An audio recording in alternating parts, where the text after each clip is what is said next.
The secret you were never meant to hear. Section 1. They called it holy, but under layers of ash, wood, and sanctified silence was a hidden room soaked in blood. What if I told you that the relics worshipped across America, held behind glass, kissed by generations, were not fragments of ancient saints, but the flesh and bone of sacrificed children? That behind polished pulpits and velvet-lined confessionals lies one of the darkest conspiracies in early American history? You were never supposed to hear this. And now that you will never see the world the same way again. Because deep in the hills of western Pennsylvania, behind the colonial facades and the hymns sung by trembling voices, the Whitmore family practiced a ritual that twisted faith into currency. For nearly 50 years, they turned human beings into sacred commodities, relics sold to desperate churches looking for power. But this story is not just about them. It's about the system that allowed it, that needed it. Because every institution, no matter how holy it appears, must pay a price to maintain control. This is not folklore. This is not metaphor. What you are about to hear is documented in sealed records, buried journals, and whispered confessions of men who died to keep the truth hidden. Between 1745 and 1792, over 73 people vanished in the Pennsylvania frontier: children, widows, wandering preachers. Most were never found. A few were canonized. We begin with Mary Collins, a healer, a widow, a devout Quaker who walked the snowy path home one night and was never seen again. Her body would become the first, her sanctity the prototype, her flesh sewn into velvet and sold as divine. And now backslash. It's time for you to know what the churches could not bear to confess. This is a story that will dismantle the mythology of early America. It will peel back the skin of sanctified lies and show you the bones of a deeper, older hunger. One last warning. Once you enter this descent, there's no coming back. Are you ready? Then take a breath and follow me into the dark. Section 2. The silence beneath the hymns. They sang about grace while blood soaked the soil beneath their feet. Every Sunday, the churches filled with voices praising a God of mercy, while relics crafted from the murdered pulsed quietly beneath the altars. You see, the brilliance of the Whitmore operation wasn't just in how they killed. It was in how they convinced others to sanctify it. Nathaniel Whitmore was no butcher. He was a theologian in a craftsman's disguise. To the outside world, he carved chalices and communion plates for frontier churches, a pious man dedicated to the divine. But behind his solemn gray eyes and precise beard was a man who believed something far more dangerous than blasphemy. That holiness could be made, manufactured, marketed. You must understand the era. This was the time of the Great Awakening, religious fervor sweeping the colonies like wildfire. Churches were desperate to prove legitimacy. Faith became performance. Authority became product. And into that spiritual arms race stepped a man who offered more than sermons. He offered sacred power in a box. Nathaniel's claim was simple. Protestant churches lacked relics. They had no bones of saints, no sacred shrouds, no divine artifacts to anchor their presence. And this, he argued, was why Catholicism dominated Europe. So he proposed a solution. He would supply them with holy relics, real ones, touched by God, tested by suffering, wrapped in scripture and silence. But the relics weren't from Europe. They weren't ancient. They were fresh. And the churches didn't ask questions because the miracles were real. That's the part they don't want you to know. People were healed. Parishioners touched the box and tumors shrank. Children stopped convulsing. Infertile women conceived. But what kind of miracle demands a child's heart in return? By the time church leaders began to suspect something, they were already addicted. To the power, to the growth, to the authority that followed each whispered story of divine healing. And that's how it begins. Not with evil intentions, but with quiet compromises. You want to know the truth? Control is always disguised as righteousness. And in the Whitmore era, the most dangerous sermons weren't the ones spoken from the pulpit. They were carved into flesh, buried in the foundations, and passed from church to church in silence. Still think this was just one family's madness? Think again. Section 3. The Workshop of Divine Dismemberment.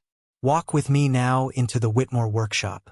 Not the one the ministers saw, the one with polished windows and holy symbols carved in walnut and ash. No. Down the hidden staircase, behind the false wall of Bibles, past the row of silver communion cups, lies the chamber where America's holy terror was born.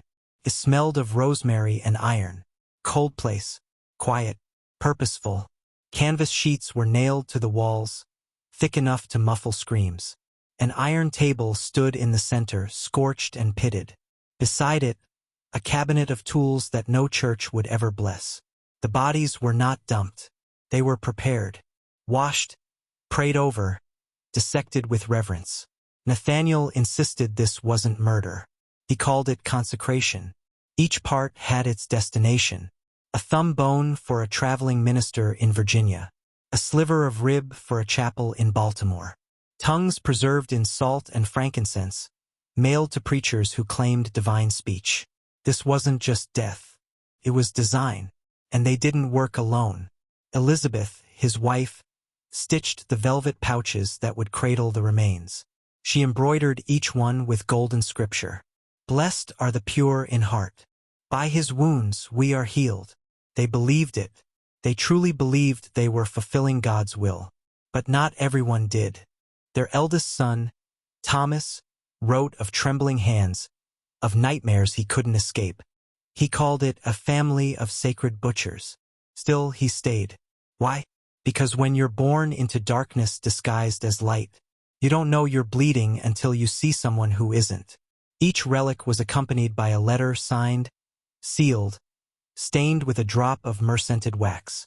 These letters told of miraculous origins. Roman catacombs, ancient monasteries, forgotten saints. All lies. And the churches knew eventually. Of course they did. You can only receive so many bones before you start asking where the bodies are. But by then they were complicit. And so the lies continued. For 47 years. Understand this. The Whitmore family didn't sell relics. They sold righteous power to men who wanted control over other men. And power purchased in silence always demands blood. Are you starting to see it yet? This wasn't a cult. It was a supply chain, a divine economy, and it still exists today under different names, in different institutions. Don't look away, because in Section 4, we go deeper into the selection process, how the Whitmores chose who would become holy and who would be harvested. Section 4. Who is worthy of sacrifice?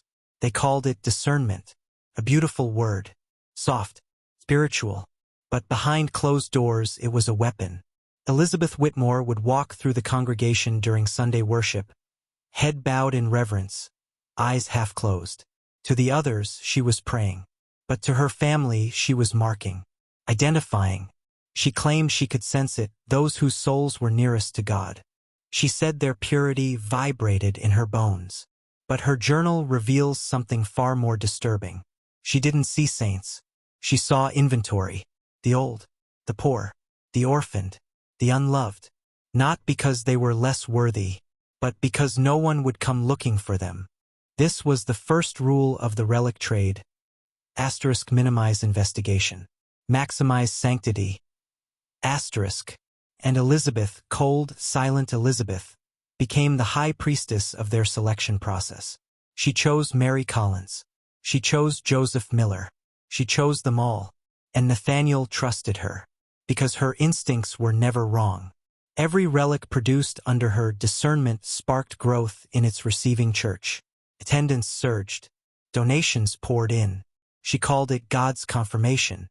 But it wasn't confirmation. It was commerce. And when the children began disappearing, that's when even Thomas couldn't lie to himself anymore. He wrote, "She said they burned brighter, that their innocence made the relics more powerful. But I saw their faces. I heard them. God was not in that room. And yet he stayed. They all stayed. Why? Because once you cross a certain line, turning back means tearing your whole soul in two. And for the Whitmores, consecrated blood had become their inheritance. Let me tell you something few dare admit. Every institution that thrives long enough begins to sacrifice something. It starts with ideas, then freedoms, then lives. The Whitmores didn't invent this. They merely refined it. Ask yourself, how many systems today still operate under the illusion of discernment, deciding who gets seen, who gets saved, and who disappears? How many men are still rewarded for what they bury? There's a reason this story was locked away. Not because it was too dark, but because it was too familiar. You're not just watching a tale of colonial horror. You're watching the template of spiritual control. And it's still being used, just without velvet pouches and bone boxes. Comment below, I no longer sleepwalk. Comment it twice, to lock it in, to mark your crossing, to show you're awake now and can never go back. Because in Section 5, we unseal the asterisk miracles. Asterisk. And what you'll see will make you question every answered prayer you've ever witnessed. Section 5. Manufacturing miracles. They called them wonders, testimonies of divine favor. But when you trace the threads of every miracle that erupted from a Whitmore relic, you find not God's hand, but human design. Let me show you how a miracle is made. In 1752, a blind man in Reading, Pennsylvania claimed his vision returned after touching a relic housed in the local church, a fragment said to come from the thumb of Saint Aurelius, a forgotten 4th century martyr. Word spread like wildfire. By summer, hundreds were lining up to glimpse the holy bone. What no one knew, the blind man, Samuel Greeley, was not blind. He was a bricklayer and a cousin to one of the Whitmore apprentices. He was paid in land.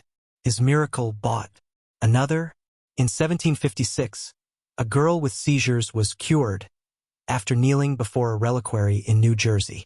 The pastor who proclaimed the healing received a generous gift, 3 hand-carved chalices and a custom altar commissioned by the Whitmore family the following month. Coincidence? No, it was strategy. Each relic came with instructions. Do not reveal its origin. Keep it away from the public eye. Announce only after results appear. A control system disguised as sacred trust. They even created entire personas, fictional saints, complete with fabricated martyrdoms, handwritten testimonies, forged documents aged in smoke and oil. You know the term asterisk, hagiography? Asterisk. It's the biography of a saint. The Whitmores invented their own. Entire congregations worshipped at the feet of lies. And no one stopped them because the miracles worked. Or so they believed. That's the danger. People don't question power when it gives them what they want. They don't investigate healing. They celebrate it. But here's what Thomas wrote, late in his journal. I began to suspect Father was using other means. The herbs, the oils, the powders he gave to certain congregations. Were they not medicine? Were they not asterisk drugs? Asterisk. Miracles were not divine interruptions. They were chemical manipulations, psychological conditioning, social theater. The perfect illusion. Because the people wanted to believe. And belief, weaponized, is the most effective form of control. So ask yourself, how many of your beliefs are yours? How many were crafted, presented, and sold to you like a holy relic in a sealed box? This is not just a family's deception. This is a formula. In Section 6, you'll see how this formula didn't end with the Whitmores. It evolved into something much more dangerous, much more modern. Are you ready to see the descendants of the doctrine? Section 6. The doctrine didn't die, it adapted. You want to believe the Whitmores were an anomaly, a grotesque footnote in American history. But evil this effective never dies. It evolves, changes names, languages, faces. But the doctrine, the method, remains the same. Let me show you how. After the Revolutionary War, the Whitmore family went silent. The relics continued to circulate, but the story of their origin was buried. And yet, new saints emerged from American soil. Unnamed healers, backwoods martyrs, sudden visions in rural churches. Every single one mirrored the Whitmore blueprint. By 1801, the Cane Ridge revival in Kentucky drew tens of thousands to a field. Preachers fell to the ground shaking. Women screamed in tongues. Children passed out in the grass, claiming to see angels. It was called the Second Great Awakening. But buried in private letters from that year, one minister confessed. A strange man from Pennsylvania brought a box. Inside was a relic he claimed to be the tongue of a French martyr. After prayer, the manifestations began. I don't know what I witnessed, but I fear it was not of God. There it is again.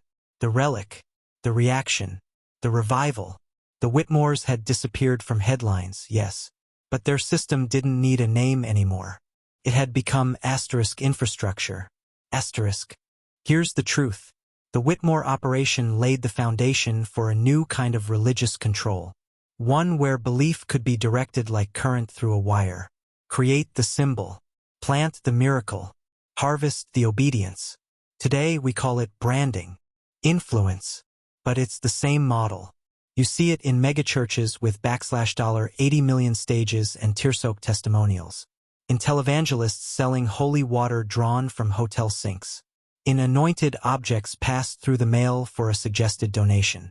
And most of all, you see it in systems that no longer need relics, because they have screens. Faith is no longer passed from hand to hand. Streamed, uploaded, curated. The relics are digital now, but the control is identical. Do you feel it? This story was never just about the past. It's about what still works. And in Section 7, you'll hear from the one man who tried to expose it, a man who vanished before he could testify, a name erased from every official record. But I found his words, and once you hear them, you'll understand why they tried to bury him too. Section 7. The man they erased. His name was Elijah Knox. You won't find him in textbooks, not in church history, not even on his own tombstone because there isn't one. But in 1883, he traveled across 13 states with one mission, to expose the bloodline that never stopped bleeding others. He wasn't a journalist, not a preacher. He was a disillusioned believer, once a loyal seminarian who, during his missionary travels, stumbled upon a hidden ledger in the basement of St. Auster's Chapel in Vermont. The ledger listed names, dates, payments, and something else. Relic type, juvenile, sanctified under fasting rites. Effectiveness, high blindness cured, 2 cases. Rheumatism healed, 4 cases. It horrified him, but it also awakened something. He spent the next decade collecting evidence, letters, forged documents, whispers from former altar boys and elderly caretakers. His notes were methodical, damning, and detailed. He mapped the relic trails. He traced revival spikes. And he found the pattern. Where miracles bloomed, a child had vanished. Elijah called it the equation of sacrament. One life, one awakening. And he believed it was still being practiced quietly, systematically, and globally. In 1891, he arranged to speak at a private hearing in New York. Only a handful were invited. Bishops, archivists, 1 senator. He never made it. His train derailed outside Hartford. 27 died. His body was never identified. The next day, every copy of his manuscript, titled The Whitmore Formula, was seized from the publisher by federal authorities under obscenity and libel laws. But 1 copy survived, passed down, hidden, annotated by brave hands over generations. I have it. You're hearing his words now. They do not need power. They need asterisk worship. Asterisk. Not from hearts but from habits. So long as men believe without proof, miracles will never die. And so long as miracles keep the coffers full, the children will keep vanishing. This wasn't the rambling of a madman. It was the death note of a whistleblower. And it raises a terrifying question. If this was all just fiction, why erase him so completely? Why destroy one man's truth, unless it threatened many men's lies? In Section 8, we go deeper into the Whitmore vaults themselves, because after 3 centuries of darkness, one door finally opened, and what we found inside will silence every skeptic who thinks this story was just a myth. Section 8. The Vault Beneath Calvary Ridge. For 300 years, it was dismissed as legend, a hidden vault buried beneath the ruins of Calvary Ridge Chapel in Western Virginia. Locals called it the Cellar of Saints. Archaeologists said it was folklore, until a freak flood in 1978 eroded the hillside and exposed a sealed stone door. What they found behind it was not a chapel. It was a laboratory of faith. The walls were lined with glass jars, each one labeled in Latin. Inside, tongues, teeth, fingernails, preserved in oil, every one tagged with initials and dates, each date aligned with a supposed miracle from the 18th and 19th centuries. But the most disturbing find? The saint-maker's chair, a carved throne in the center of the room. Not for worship, but ritual. It was bound with leather straps, both wrist and ankle. Above it, a rusted iron funnel designed to drip oils onto the forehead.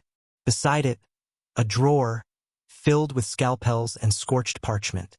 Investigators believed it was used to prepare relics, not just to bless them, but to extract them. One investigator, a local historian named Dr. Ruth Allgood, publicly stated, "This is not a place of devotion. It is a production facility. The relics were manufactured here, and judging by the bone dust in the vents, they were still doing it well into the 1920s. The moment she made that statement, the vault was shut, not studied, not preserved, sealed by order of the diocese, citing spiritual contamination and risk of public distress. But why bury it again?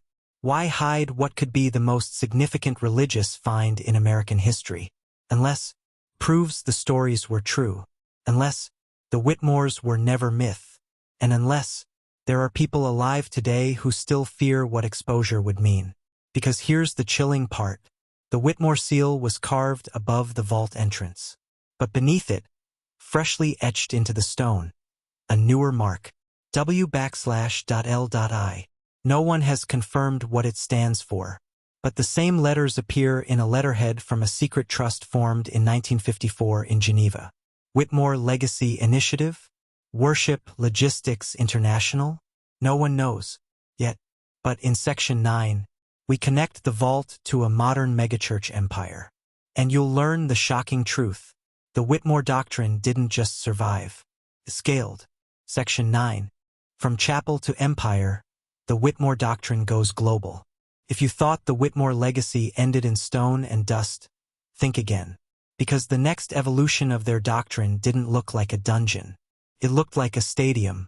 Enter the Kingdom Light Network, a billion-dollar ministry with over 120 satellite churches, a private jet, and its own digital streaming platform. It claims to bring light to the nations.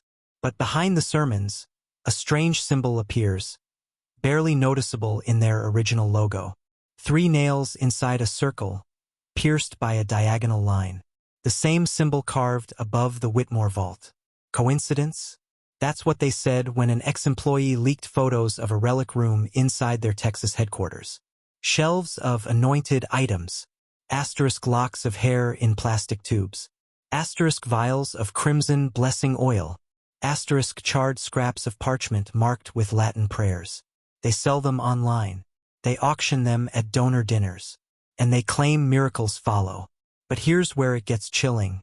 One of the vials, lot #A37, was traced back to a 1937 estate sale in Vermont. The original item description? Asterisk, extracted under fasting rites, St. Whitmore lineage, type, juvenile, high potency, asterisk, the very language Elijah Knox used in 1883, still in use, still in circulation. You think this is all just religious kitsch? Then explain this. Asterisk in 2012, a child went missing in rural Kentucky during a Kingdom Light revival. Asterisk in 2015, 2 more disappeared in Alabama. Asterisk in 2019, 5 cases, all linked to cities with recent miracle nights. Police found no evidence. Church lawyers silenced the families with settlements. The media moved on, but the pattern didn't, because every time the same things followed. Massive tithing spikes, testimonies of blind men seeing, stage cries of asterisk. The oil worked, asterisk, and behind it all, a board of directors who never appear in public. Only initials, and everyone tied to offshore trusts founded in, you guessed it, Geneva. Still think this is just old ghost stories? Still believe relics lost their power? They didn't. They simply became products. And the Whitmore doctrine, it became commerce. In Section 10, we go inside one of these miracle nights. Audio leaked from a sound tech's hidden mic reveals what really happens backstage. Before the lights come on, and the spirits descend. And it's darker than you imagined. Section 10. Backstage at a miracle. The leaked audio they tried to bury. July 3, 2021. Dallas, Texas. The Kingdom Light Network's Night of Healing. 10,000 people packed the stadium. Thousands more tuned in online. But what the audience didn't know was that someone was already recording before the event even began. A sound technician, never named for safety, wore a concealed mic during setup. He sent the raw audio to a whistleblower network 6 weeks later. This never aired publicly until now. What you're about to hear was never meant for the faithful. Transcript 6:42 p.m. Asterisk, get the boy ready. Make sure the oil's warm. Not too hot. Asterisk. Asterisk, he's nervous again. Asterisk. Asterisk, good. The fear makes it realer for them. It has to look like surrender. Asterisk. Transcript 7:08 p.m. Asterisk. Has the mother signed the waiver? Asterisk. Asterisk. She thinks it's a dedication prayer. Asterisk. Backslash. Laughter. Asterisk, they always do. Asterisk. Transcript 8:03 p.m. During the live healing. Asterisk, he's coming on stage now. Cue the tongues. Asterisk. Backslash.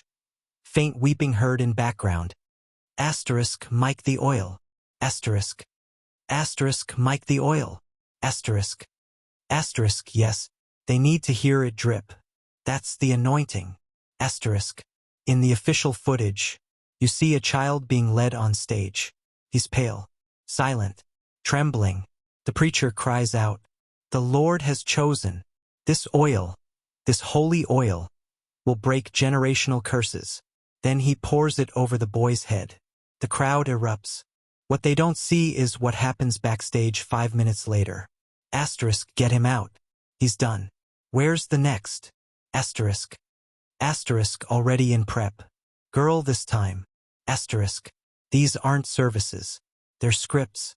Each miracle is engineered, emotionally, chemically, sometimes surgically. And the children, they're not participants. They're offerings.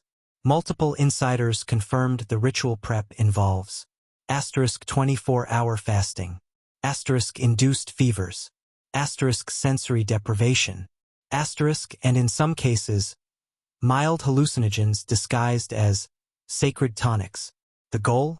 To break their will just enough that when the spotlight hits, they collapse, weep, shake, all on cue, and the crowd believes it's the Holy Spirit. Because if the audience feels, they won't question. This is psychological manipulation at a ritual level. Mass conditioning, wrapped in gospel. And at the top of it all, a board that still answers to one ancient name. Whitmore. That's right.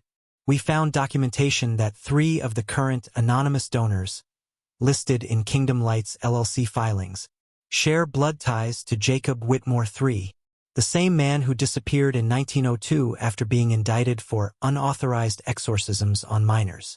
They didn't vanish. They rebranded. In Section 11, we trace how the Whitmore bloodline was protected by institutions you'd never suspect. Universities, charities, even the U.S. military. The truth? They were never just a family. They were a program. Section 11. The Whitmore Program. Institutional Protection and Expansion. The Whitmore family wasn't just a lineage. They were a blueprint. A program embedded deep within America's institutions, protected by universities, charities, and even the military. You might think that's conspiracy, but the evidence is staggering. In 1923, a confidential report surfaced at Yale University's Divinity School.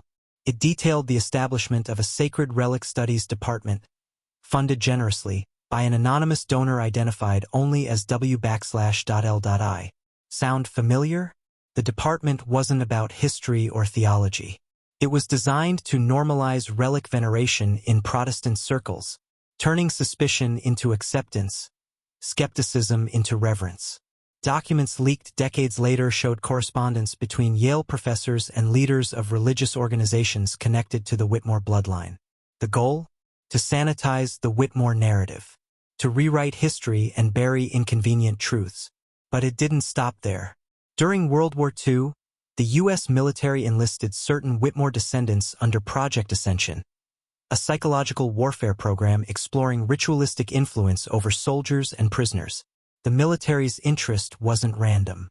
They studied how faith and belief could be weaponized to control populations, using relics, symbols, and staged miracles as tools of mass psychological operations. Further, several major charities tied to child welfare had board members who shared Whitmore ancestry or secret affiliations. These organizations, ostensibly protectors of the vulnerable, became gateways for the continued abduction and disappearance of children under the guise of spiritual calling. The veil was no accident. It was carefully constructed, spanning centuries, each institution acting as a cog reinforcing the system. This was no family secret. It was a network. And the deeper you dig, the darker it gets. Because these are the powers that shape beliefs, control resources, determine which truths are allowed and which are erased. So ask yourself, how many times has your understanding of history been rewritten? How many sacred truths have been twisted into tools of control? And most importantly, who profits from your faith? In Section 12, we uncover the psychological techniques used to ensure obedience. The methods passed down through generations, refined to perfection, and employed even today. Brace yourself. Section 12. Mind forging, the psychology of obedience and control. What if I told you the Whitmore legacy isn't just about relics and disappearances? It's about something far more insidious, the deliberate crafting of obedience. They weren't just manufacturing objects of faith. They were engineering minds. Through generations, the Whitmores mastered psychological conditioning techniques disguised as religious rituals. The goal? To forge unshakable loyalty and unquestioning submission. Let me break it down. First, isolation. Victims, especially children, were physically separated from their communities and families. In isolation, the mind becomes vulnerable, desperate for connection and approval. Second, sensory manipulation. Fasting, sleep deprivation, exposure to sensory stimuli like flickering candlelight, haunting chants, and rhythmic drumming created trance-like states. In these altered states, the brain's critical defenses weaken. Third, fear and awe. Fear is a powerful tool used to break down resistance, but it was paired with moments of awe, miraculous healing claims, angelic visions, to implant deep spiritual significance into the experience. Fourth, repetition and ritual. Daily prayers, strict routines, and repeated rituals formed behavioral conditioning. The mind craves patterns. These became chains disguised as sanctity. Fifth, confession and surveillance. Victims were coerced into confessing sins or unworthy thoughts, instilling guilt and shame. Constant monitoring ensured compliance and crushed rebellion. Together, these techniques formed a psychological cage, one built not from steel bars, but from belief, fear, and ritual. This is not ancient history. Modern cults, authoritarian regimes, and manipulative organizations use these exact methods. The Whitmore family didn't invent it, they perfected it. And here's the terrifying truth. Once forged in this fire, obedience becomes a lifetime imprint. A mental programming that can only be broken by confronting the source. Which brings us to a critical moment in this story. Halfway through this journey, I want you to lock in your awareness. Comment below the phrase, "I see the hidden chains," and write it twice. This isn't just engagement. It's a symbol, a commitment to breaking free, to awakening. Because now that you know, you cannot unknow. In Section 13, we reveal the final chapter, the collapse of the Whitmore dynasty and the shadows they left behind. Are you ready to face what lies at the bottom of this rabbit hole? Section 13. the fall and the shadows left behind. Every empire, no matter how dark or powerful, eventually faces collapse. The Whitmore dynasty was no exception. By the early 20th century, cracks began appearing. Whispers inside churches, secret letters leaked to the press, and the mysterious disappearances that could no longer be ignored. In 1902, Jacob Whitmore III, the mastermind of the new preservation techniques, was indicted on charges of unauthorized exorcisms on minors. But before the trial could begin, he vanished. No body, no evidence, no trace. The legal case crumbled. Witnesses were intimidated, evidence destroyed, and the case quietly dropped. Yet the dynasty's power didn't die with Jacob. Instead, it mutated. Branches of the family spread into finance, politics, and secret societies. They shifted from open ritual to subtle manipulation. The relics, they became symbols, tokens in a broader game of influence. The child disappearances, covered up, explained away, rewritten in history. Institutions complicit in silence grew stronger. Universities, churches, even law enforcement turned blind eyes. But the shadows remained.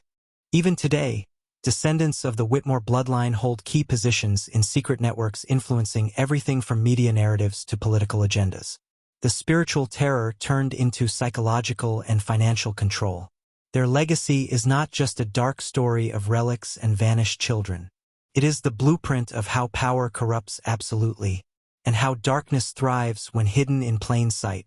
If you're hearing this, know that the rabbit hole doesn't end here, because the Whitmore family is just one thread in a tapestry of control woven through history, and every thread connects to the next.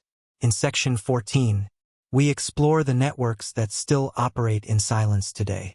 Webs so vast they touch the highest seats of power. This knowledge is dangerous, but your awareness is the first weapon against it. Section 14. The invisible web, modern networks of control. The Whitmore family was never isolated. They were nodes in an expansive, hidden network, a spider's web spun across centuries, continents, and institutions. Today, this web stretches into the highest corridors of power.